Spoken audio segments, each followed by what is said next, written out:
Насаат KG тартуулайт. Устаз Абдишукур Ажы Нарматов.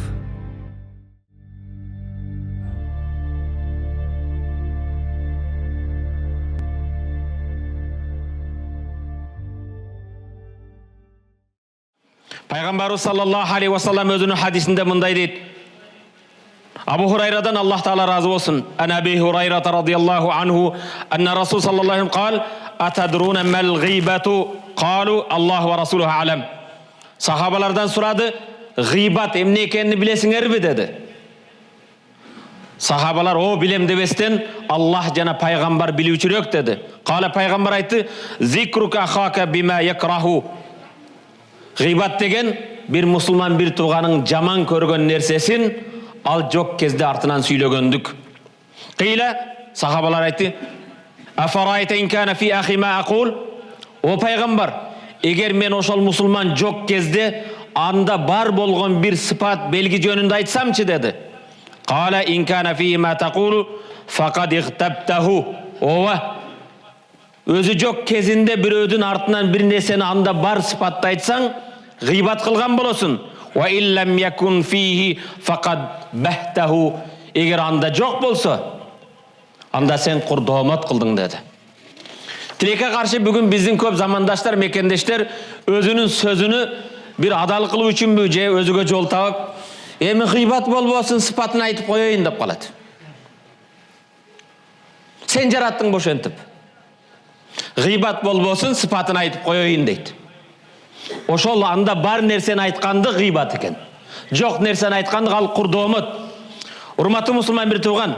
Ова, мусулман bir тугандарым, Аллахның барлығына билгине иман келтирген, Раббым Аллах пайгамбар Мухаммад диним ислам деген көптөгөн мусулмандарыбыз Кудайыма шүгүр кээде арактан алыс, зынадан алыс, көп чоң күнөөлөрдөн алыс болгон менен кээде өзү сезбестен көптөгөн ушундай оор күнөөлөрдүн катарына кошулган гыйбатка кирип калат. Урматтуу мусулман bir туган, келиңиздер, жашоодо мүмкүн болсо бири-бирибизге ыза бербестен, бири-бирибизге жамандык кылбастан жашаганга аракет кылалы. Урматтуу мусулман bir туганым, урматтуу мекендешим, ар бирибиздин ураныбыз ушул болсо, алымдардын бирөөсү мындай дейт: "Иза даатка кудратик ала зулмун нас, фатазаккал кудратуллах алейк." Егер сен бирөөгө зулум кылууга кудретиң, күчүң, бийлигиң, байлыгың жетип турса, бирок унутпагын Аллахның кудретин. Мазлум жапа чеккен инсандын Раббысы бар.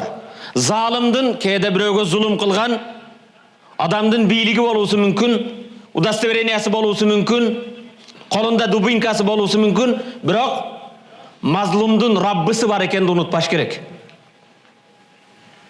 Жапа чеккен адамдын жаратуучусу бар.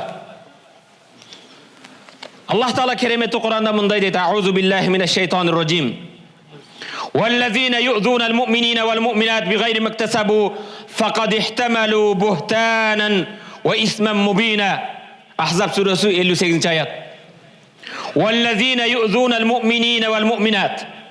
Иманды еркектерге, иманды аялдарға ыза бергендер, бигайри мактасабу, алар татыктуу болбостон, иманду аялдар, еркектер құр жерден жала жауып ыза бергендер, фақад ихтамал бухтана ва исман мубина, құр домот кылгандар өзүнө эң чоң күнөөлөрдү жүктөп алыптыр.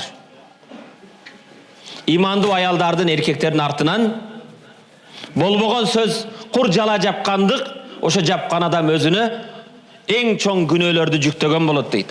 Пайгамбарыбыз саллаллаху алейхи ва саллам мындай дейт: "Иза кунтум саласа фала ятанажа иснани дун ал-ахар хатта тахталиту бин-нас мин ан юхзинаху."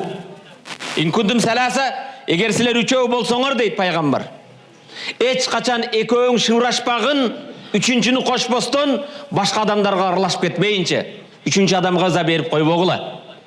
Dinimiz кандай нерселерди үйрөтөт? Керек болсо, урматтуу мусулман bir туган, 3 адам бара жаткан кезде үчүнчү адамды коюп экөөң шыбырашпагын.